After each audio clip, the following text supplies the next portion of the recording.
ვიყავი კონსერვატული ძალების ფორუმზე, სიპაკის ფორუმზე, სადაც გავაჟღერე ის გზავნილები, რაც არის მნიშვნელოვანი ჩვენი ქვეყნისთვის. მე მინდა მადლობა გადავუხადო ბატონ ვიქტორ ორბანს, რომელიც იყო მთავარი მასპინძელი, მასთან ჰქონდა ასევე ორმხრივი შეხვედრის გამართვის საშუალება. ასევე ამ ფორმატში მქონდა იმის საშუალება, რომ მესაუბრა სხვადასხვა პოლიტიკოსთან, სხვადასხვა ქვეყნიდან, მათ შორის კონგრესმენებთან, იმ საკითხებზე, რაც არის დაკავშირებული ჩვენი ქვეყნის პოზიციებთან. Plenobაში იყო საინტერესო ვიზიტი და კიდევ ერთხელ მადლობა უნგრულ მხარეს ამ ყველაფრის ორგანიზებისთვის.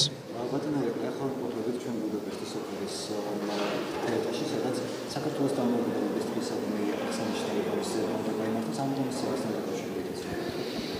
ზოგადად ეს არის ძალიან მნიშვნელოვანი ტრადიცია, როდესაც საელჩოებია ორგანიზებენ ასეთ ღონისძიებებს და განსაკუთრებით მნიშვნელოვანია ჩვენთვის უნგრეთში საქართველოს დამოუკიდებლობის დღის აღნიშვნა. იქიდან გამომდინარე, რომ უნგრეთი არის ჩვენი ქვეყნის დამოუკიდებლობის ერთ-ერთი უმთავრესი მხარდაჭერი, ასევე ჩვენი ქვეყნის ევროინტეგრაციის ერთ-ერთი მთავარი მხარდაჭერი და მოხარული ვარ, რომ უნგრეთში მექნება ამ ღონისძიებაში მონაწილეობის საშუალება. ბატონ პრემიერო, გიორგი ბაჩაშვილმა დღეს სასამართლოზე სახელმწიფოს მისამართით საკმაოდ მძიმე ბრალდებები გააჟღერა. ის ირწმუნება, რომ თითქოს მოიტაცეს თვალებახველით ჩასვლის შემდეგ აირზენას თვითმფრინავში და ასე აღმოჩნდა საქართველოში. რა არის სახელმწიფოს პასუხი ასეთ ბრალდებებზე? თქვენ გახსოვთ, მანამდე მას ჰქონდა ასეთი ვერსია, რომ იგი გმებოდა მისი მკვლელობა, შემდეგ საქართველოს ხელისუფლებისთვის ამის გადაბრალება. თუ ეს მართალი იყო და თუ ეს არ იყო ტყუილი, მაშინ თავად უნდა იყოს მოხარული იმით, რომ დღეს არის საქართველოში უსაფრთხო ადგილა საშალახსულების სტატუსებულებებში, სათანადო პირობებში. გარდა ამისა, რაც შეეხება ბრალდებებს, რომლებიც მოვისმინეთ, ის არის აშკარად დაკავებული სახელმწიფო უსაფრთხოების სამსახურის რეკლამირებით. ამას რატო აკეთებს, არ ვიცი, ეს არის მის საქმე. ბატონ პრემიერ, კითხავთ საქართველოს-ამერიკის ურთიერთობებთან დაკავშირებით. ბოლო დღეების განმავლობაში ჩვენ ვნახეთ ერთის მხრივ დონალდ ტრამპის მილოცვა, მიხეილ ყავლაშვილის მიმართ, შემდეგ ვნახეთ საელჩოს განცხადება და ვნახეთ ასევე ბიძინა ივანიშვილის პასუხიც აი ამ განცხადებაზე. საერთო ჯამში აი ამ კონტექსტში ასევე აი ამ წერილების გათვალისწინებით საქართველოს-ამერიკის ურთიერთობების გადაურჩევის პროცესს როგორია ასე ვთქვათ შეფასება? ამ ორმა მისალოცმა წერილმა ყველაზე კარგად წარმოაჩინა დაპირისპირება, რომელსაც აგვერდებით ტრამპის ადმინისტრაციასა და Deep State შორის. აშკარად ჩანს სხვადასხვა დინება და პირველი წერილი, რომელიც რუბიოს სახელით იყო გამოგზავნილი, აშკარად იყო შედგენილი Deep State-ის გავლენით და ამის შემდეგ გავრცელდა უკვე მეორე წერილი, პრეზიდენტ ტრამპის წერილი, რომელიც პროტოკოლის სრული დაცვით იყო შედგენილი. ეს დაპირისპირება გრძელდება, ეს არ არის მარტივი დაპირისპირება, გამომდინარე იქიდან, რომ Deep State-ს აქვს ძალიან დიდი რესურსები. ჩვენ იმედი უნდა დავიტოვოთ, რომ გაიმარჯვებს სწორედ ტრამპის ადმინისტრაცია, რაც არის აუცილებელი იმისათვის, რომ რეალურად გადაიტვირთოს ქართულ-ამერიკული ურთიერთობები. ჩვენი გზავნილი არის საზოგადოებისთვის ცნობილი, ამერიკული მხარისთვისაც ცნობილი. ჩვენ გვინდა განვაახლოთ სტრატეგიული პარტნიორობა სუფთა ფორცლიდან და ამასთან განვაახლოთ ეს პარტნიორობა კონკრეტული გზამკვლევით, სადაც იქნება ასახული ორმხრივი სარგებელი ორივე სახელმწიფოსთვის. ეს არის ძალიან ღია, მკაფიო გზავნილი. მე ვფიქრობ, ამ გზავნილზე პასუხს არ აქვს ალტერნატივა, დადებით პასუხს არ აქვს ალტერნატივა, თუმცა ჩვენ მოთმინებით აველოდებით ამერიკულ პოზიციას, იმედი გვაქვს, რომ რეალურად მოხერხდება ამ პარტნიორობის განახლება. ამ თემას გავაგრძელებ გარკვეულწილად ამერიკის საელჩოს განცხადება ქართული ოცნების საპატიო თავმჯდომარესთან შეხვედრის თაობაზე, ვიცით ბიძინა ივანიშვილის პოზიციაც, რომ გითხრათ თქვენი პოზიცია სწორედ ბიძინა ივანიშვილის არგუმენტების გათვალისწინებით. ბატონმა ბიძინა ივანიშვილმა თავად განმარტა საკუთარი პოზიცია, რაც არის აბსოლუტურად ლოგიკური, ბუნებრივია შანტაჟის ფონზე, პირადი შანტაჟის ფონზე. მისი მხრიდან არ იქნებოდა სწორი მიზანშეწონილი ასეთი შეხვედრის გამართვა. არ შეიძლება სახელმწიფო ინტერესებთან დაკავშირებული გადაწყვეტილება მიიღებოდეს პირადი შანტაჟის ფონზე. აქედან გამომდინარე ლოგიკურია ეს პოზიცია ცნობილი იყო ამერიკული მხარისთვისაც, აქედან გამომდინარე ჩვენ ძალიან გაგვიკვირდა, როდესაც მათ ამ საკითხთან დაკავშირებით გაავრცელეს წერილი. როგორც კი დასრულდება ეს პირადი შანტაჟი, რაც დაიწყო უკრაინაში ომის დაწყებასთან ერთად, მაშინვე შეიძლება ამ კუთხითაც ვითარება. ასევე კიდევ ერთხელ შეგვიძლია დავაფიქსიროთ, რომ არის ოფიციალური სტრუქტურები, არიან თანამდებობის პირები, რომლებიც არიან მზად ნებისმიერ ფორმატში გაიარონ კონსულტაციები ამერიკულ მხარესთან, ამასთან დაკავშირებით არ არის არავითარი დაბრკოლებები, ყველამ პატივი უნდა სცეს ოფიციალურ ეტიკეტს და ამის მიხედვით უნდა წარიმართოს ურთიერთობები საქართველოსა და ამერიკის შეერთებულ შტატებს შორის. ბატონო პრემიერო, პოლონეთის საელჩოს განცხადებასთან დაკავშირებით მინდა გითხოთ, იქ საუბარია, რომ მოუწოდებენ საკუთარ მოქალაქეებს, საკუთარი ქვეყნის მოქალაქეებს გაეცნონ ინფორმაციას, რა შეიძლება გახდეს ქვეყანაში, საქართველოში შემოსვლაზე უარის მიზეზი და მათ შორის ერთ-ერთი არის დასახელებული დემონსტრაციებში მონაწილეობა და ასევე თქვენთვის რას ნიშნავს პოლონეთის საელჩოს ეს განცხადება ეს-ერთი ანალოგიური შინაარსის განცხადება გავრცელა საფრანგეთმაც და ასევე მაინტერესებს სტატისტიკური მონაცემები, მაგალითად 2024-25 წლებში 76,000-ზე მეტი მოქალაქე შემოვიდა საქართველოს ტერიტორიაზე, მათ შორის 73,000-ზე მეტი იყო ტურისტი და საფრანგეთის შემთხვევაში 33,000-ზე მეტმა საფრანგეთის მოქალაქემ გადმოყვეთა საზღვარი, მათ შორის 31,000-ზე მეტი იყო ტურისტი. რას ნიშნავს მსგავსი განცხადებები იგივე ტურიზმის სექტორისთვის, როგორ ახასებთ? კი, ნახეთ, სტატისტიკა არის აქ ძალიან საინტერესო და მნიშვნელოვანი. როდესაც 33,000-ზე მეტი მოქალაქე შემოდის ქვეყანაში და აქედან მხოლოდ 16-ს ეთქმება უარი, ეს ხო ყველაფერს თავისთავად ცხადყოფს, ხო? პირიქით რო ავიღოთ მაგალითად პოლონეთის სტატისტიკა 750,000 დაახლოებით 750 დაახლოებით საქართველოს მოქალაქეს ეთქვა უარი პოლონეთში შესვლაზე. ხო, ყველაფერი ნათელია. ყველაფერი არის აბსოლუტურად ცხადი, არავითარ აქციებში არ მონაწილეობდნენ საქართველოს მოქალაქეები, როდესაც მათ უთხრეს უარი პოლონეთში შესვლაზე. რაც შეეხება აქციებში მონაწილეობას, ხო, ეს რო არის ერთ-ერთი საკითხად გამოტანილი ამ განცხადებებში, ეს არის გაუგებარი, რა ესაქმება 150-კაციან აქციებზე 5-6 უცხოელ მოქალაქეს, ხო?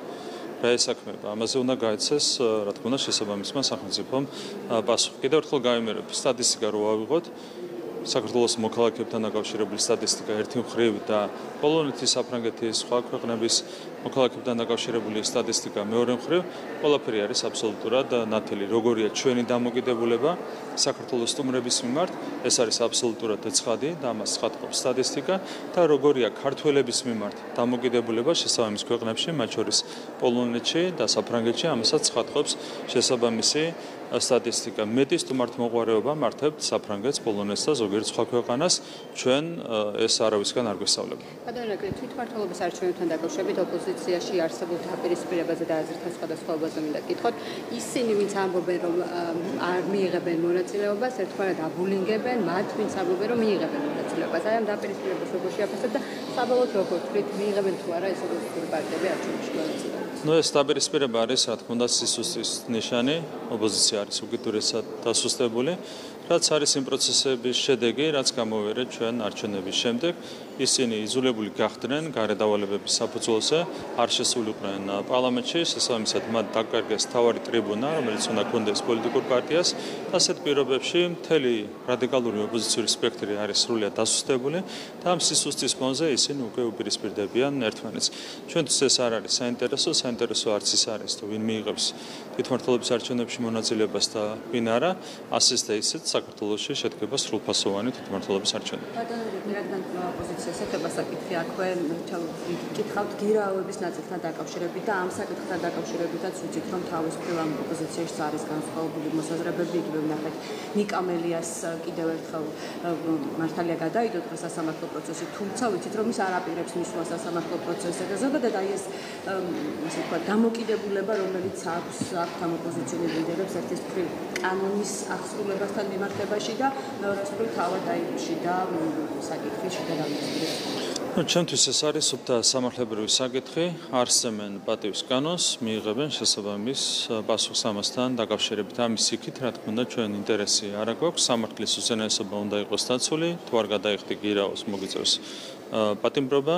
თუ დაარღვევ კანონს სხვა კუთხით, მაგალითად არ გამოცხადების საგამოძიებო კომისიის ხდომაზე, აქაც მოგიწევს შესაბამისი პასუხის, ასე ვთქვათ, მიღება.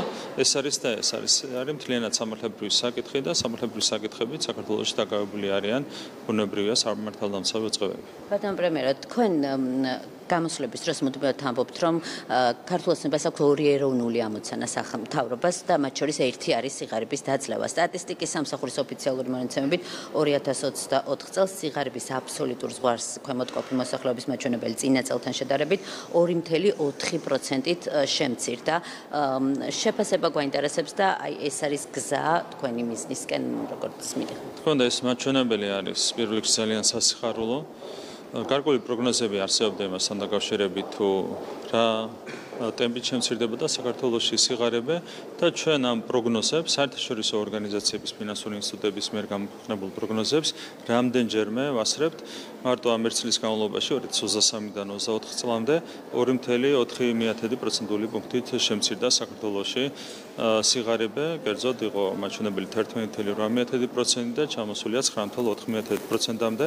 2012 წელს, როდესაც ქართული ოცნება მოვიდა ხელისუფლებაში, სიღარიბის ზღვარს მიღმა ყოფი ადამიანების რაოდენობა აღემატებოდა 1.100.000-ს. ეს ხდებოდა 2012 წელს, როდესაც ნაცმოძრაობის მედიის ინფორმაციით ყვაოდა საქართველო 1.100.000-ზე მეტი ადამიანი ცხოვრობდა მაშინ სიღარიბის ზღვარს მიღმა და ეს მაჩვენებელი არის 350-ზე ქვემოთ ჩამოსული. ჩვენი მთავარი ამოცანა, ერთ-ერთი მთავარი ორიდან, როგორც თქვენც აღნიშნეთ, ერთ-ერთი მთავარი ამოცანა არის სიღარიბის დაძლევა და სწრაფი ტემპით მივიწევთ ამ კუთხით წინ. კიდევ ერთხელ გამიმერებ, რომ პირველად დაფიქსირდა ჩვენს ქვეყანაში ერთნიშნა სიღარიბის მაჩვენებელი პირველად 80-იანი წლების გასული საუკუნის 80-იანი წლების შემდეგ და ჩვენთვის თავარია რომ ეს ტემპი შევინარჩუნოთ, თამაშირდება ეკონომიკის შემდგომი ზრდა 1.100.000-დან უკვე ჩამოვცდით 350.000.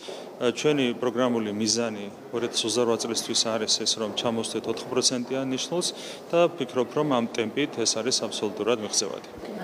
ერთსაც გითხავთ თუ შეიძლება გახარიას გუნდის მანდატებთან დაკავშირებით მანდატების შეჩერების საკითხზე უმრავლესობის ინფორმაციისა უბრალოდ საკითხზე და თქვა რომ შეუჩერდება თუმცა ეს მანდატები თქვენ როგორ აფასებთ ზოგადად გახარიას გუნდის მოქმედების ნაბიჯებს გადაწყვეტილებებს და როგორ შეიძლება განვითარდეს მოვლენები ამ მანდატით?